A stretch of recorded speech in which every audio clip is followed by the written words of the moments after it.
नमस्कार दोस्तों। कल मैंने एक किताब पढ़ा। वो बेसिकली एक बुक का सीक्वल था, मतलब वो पार्ट टू था, और वो वाला बुक का नाम था द फिफ्थ अग्रीमेंट। इसके पहले जो बुक लिखा गया था उस बुक का नाम था द फोर अग्रीमेंट्स। अग्रीमेंट्स मतलब समझौता। और ये दोनों बुक को लिखे हैं एक मैक्सिकन ऑथर ने, जिनका नाम है डॉन मिगुएल रूइस। तो बेसिकली ये दोनों बुक में हम लोग को ये बताया जा रहा है कि हम लोग को क्या क्या एग्रीमेंट्स खुद के साथ करना चाहिए, ताकि हम लोग जो ज़िंदगी अभी जीते हैं वो बहुत सुकून का हो, उसमें मतलब शांति हो। क्योंकि अगर हम लोग के अंदर शांति होगी तो ही हम लोग किसी काम को अच्छे से कर पाएंगे। और बेसिकली ऑथर ने 5 अग्रीमेंट्स दिए हैं। अगर हमने उन पांचों अग्रीमेंट्स को फुली इम्प्लीमेंट किया अपने लाइफ में, तो हम लोगों का जो ज़िंदगी है अर्थ पे वो हेवन टाइप का होगा, मतलब बहुत ज़्यादा सुकून होगा, कामनेस होगा। और अगर हम लोग के अंदर सुकून और कामनेस होगा तो हम लोग अपने बाकी जो दिनचर्या के काम है या फिर हम लोग अपने ऑफिस वर्क कुछ भी, उसको बहुत अच्छे से मतलब बिना स्ट्रेस में होके कर सकते हैं। तो सबसे पहला एग्रीमेंट है be impeccable with your words. तो यहाँ पे इम्पेकेबल वर्ड्स का मतलब है वर्ड्स ऐसे जो एररलेस हो। मतलब इस एग्रीमेंट का पहला लाइन है be impeccable with your words.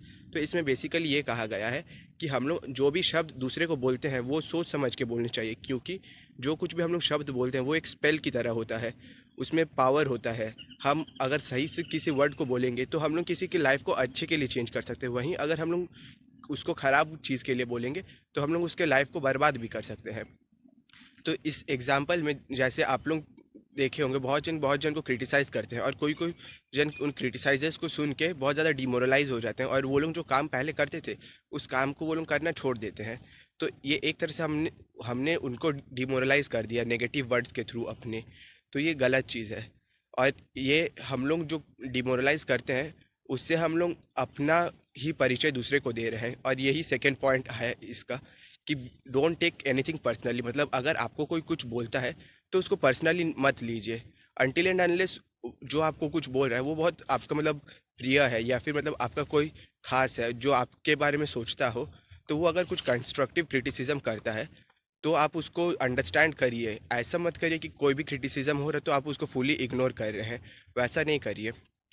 और बेसिकली क्रिटिसिज्म अगर आपको किसी का करना है जो आपका मतलब जिसके बारे में आप अच्छा सोचते हैं, आप मतलब चाहते हैं कि वो एक्सेल करे अपने लाइफ में, तो बेसिकली क्रिटिसिज्म अगर हम लोग उसको करना चाहते हैं तो उनको अकेले में जाके बोले। ऐसा ना हो कि हम लोग सबके सामने उनका क्रिटिसिज्म करें, इससे वो डिमोरलाइज ही होंगे। भले हमने उनका क्रिटिसिज्म को कितना भी मतलब अच्छे से किया हो, मतलब अच्छे से बोले हो कि आप यहाँ यहाँ पे गलती कर, लेकिन फिर भी उनको दिल में लगेगा ही। उसीलिए हम लोग क्रिटिसिज्म हमेशा अकेले में करना चाहिए, और किसी का अगर तारीफ करना हो तो वो सबके सामने करना चाहिए। और ये हम है सेकंड एग्रीमेंट। इसके बाद आता है तीसरा एग्रीमेंट। तीसरा एग्रीमेंट है तो तीसरा एग्रीमेंट है do not make any assumption. मतलब हम लोग अपने अंदर किसी और को लेके कोई एजम्पशन ना बनाए। जैसे आप मान लीजिए कि एक दोस्त है, वो अपने दोस्त के पास जाके कुछ मतलब बोलना चाहता है या फिर कुछ फीलिंग्स शेयर करना चाहता है, लेकिन उस वक्त उसका वो दोस्त उसके उस बातों को सुन नहीं रहा या फिर इग्नोर कर रहा है। तो जो बोल रहा है वो शायद ये अजम्पशन बना ले कि अब वो उतना अच्छा उसका दोस्त नहीं रहा, क्योंकि वो बहुत आगे बढ़ गया और मैं अभी का भी वहीं पे हूँ अपने उसी पोजीशन में, और वो अपने लाइफ में बहुत एक्सेल कर रहा है। इसलिए तो ये एक अजम्पशन है। शायद ये भी हो सकता है कि जिसको वो बात बताने गया हो उसको उस वक्त कोई और काम हो या फिर कुछ और ज़रूरी चीज़ हो, तो वो उसके बात को अच्छे से सुन नहीं पाया। तो ये भी हो सकता है, लेकिन हम लोग एजम्पशन वो बनाएंगे कि शायद मैं बहुत ज़्यादा पीछे हो गया हूँ, एक अपना अंदर इन्फ्योरिटी वाला एजम्पशन बनाते हैं। उसी तरह आप लोग में से कोई अगर किसी को रास्ते में देख लिया और कोई आपको देख के थोड़ा स्माइल कर देती है, तो आप बहुत ज़्यादा अजम्पशन बनाने लगते हैं, शायद कुछ हो सकता है या फिर कुछ, जो कि गलत है। हम लोग को ज़्यादा अजम्पशन नहीं बनाना चाहिए, क्योंकि अगर हम लोग ज़्यादा एजम्पशन बनाएंगे और जब वो एजम्पशन पूरा नहीं होगा या फिर वो एजम्पशन होगा ही नहीं, मतलब वो एजम्पशन कंप्लीट ही नहीं होगा, तो हम लोग बहुत ज़्यादा डिप्रेस्ड फील करेंगे, क्योंकि हमने बहुत ज़्यादा सोचा था और उतना कुछ हम लोग को मिला नहीं, इसलिए। और फोर्थ एग्रीमेंट है गिव योर बेस्ट। मतलब हम लोग को अपना बेस्ट देना चाहिए, चाहे कोई भी काम करे। जैसे कोई कम्पिटिटिव एग्ज़ाम दे या फिर कोई भी एग्ज़ाम से पहले पढ़े, तो हम लोग को रात रात जाग कर पढ़ना चाहिए, ताकि हम लोग मतलब अपना 110% दे। मतलब हम लोग को बाद में ये रिग्रेट ना हो कि काश मैं थोड़ा और कर लिया होता तो मेरे यहाँ पे सिलेक्शन हो जाता। वो सब बाद की बात है, पहले हम लोग को अपना 100% देना पड़ेगा, उसके बाद हम लोग ये सब सोच सकते हैं। और 100% अगर हम लोग देते हैं तो हम लोग को बाद में एक सुकून मिलता है, मतलब खुद हम लोग सुकून से सो सकते हैं कि हाँ मैंने अपना 100% दिया। उसके बाद भले कट ऑफ कितना भी चल जाए या फिर कोई हाँ बोले या फिर ना इंटरव्यू में, उससे कोई मतलब नहीं, लेकिन मैंने अपना 100% दिया। तो ये है 4th एग्रीमेंट। और उसके बाद है 5th एग्रीमेंट।